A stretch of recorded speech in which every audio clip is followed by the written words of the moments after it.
In 2025, a quiet document release slipped through the cracks of the federal archives. Almost no one noticed.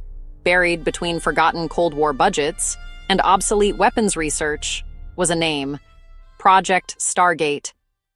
But these files weren't about remote viewing. They were about death. The memos referenced something old: the 21 grams theory. The idea that the human body loses weight at the exact moment of death. But they weren't weighing bodies anymore. They were measuring light, tiny flashes emitted from the brain, the instant life ends. Bio-photonic bursts. Not random, not noise, structured. One note read, "If consciousness is energy, then energy leaves a signature."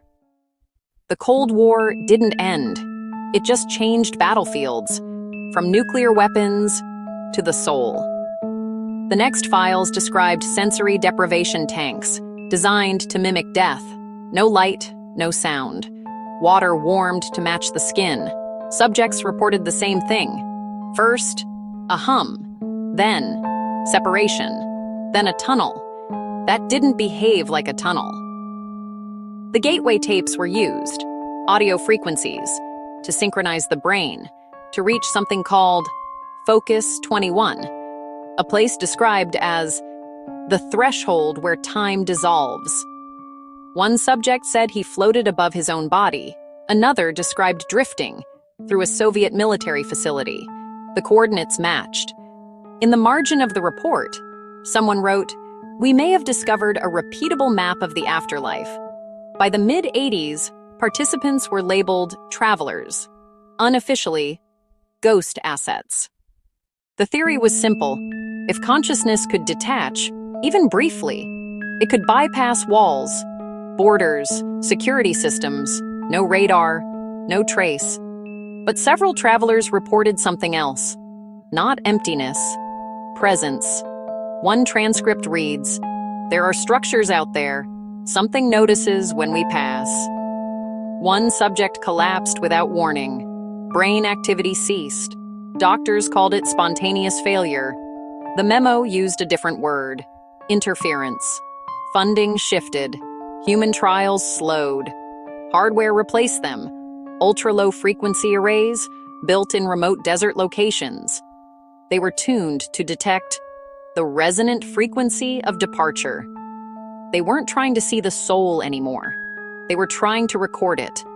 And decades later, AI analyzed forgotten analog recordings, tapes buried beneath Langley, static-filled, unlabeled. When cleaned, something emerged.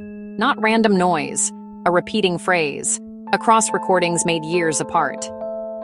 "We are still connected."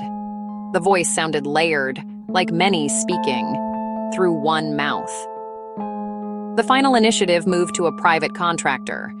Oversight classified above Congress. The objective, to establish a permanent channel between biological consciousness and whatever waits beyond it, not to send souls, to network them. One partially redacted summary left 7 visible words. The map is complete. Implementation pending.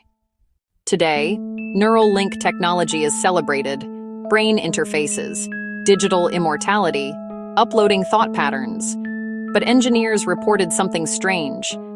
During full synchronization, before any input, whispers appeared in the signal, not interference, not a glitch. One log entry reads, "Signal present before activation." Another says, "It feels less like we're connecting to the network and more like something is connecting to us." If consciousness leaves a signature, if that signature can be mapped, if that map already exists, then the question isn't whether the program ended, it's whether it worked. Because if there is a permanent link, if the frequency of departure is stored somewhere, then every device that syncs to your brain may not be reaching into empty space. It may be dialing something older, something patient, something waiting, since the first tank went silent. The final file was stamped, Project Stargate, status, discontinued. But discontinued doesn't mean dead, it means invisible. And if you've ever heard a faint electrical hum in a quiet room, if your speakers have whispered before a call connects, if you've ever felt watched while staring at a blank screen, the Cold War never ended. It just moved inside the machine. And if the map of the soul is real, it may no longer belong to us.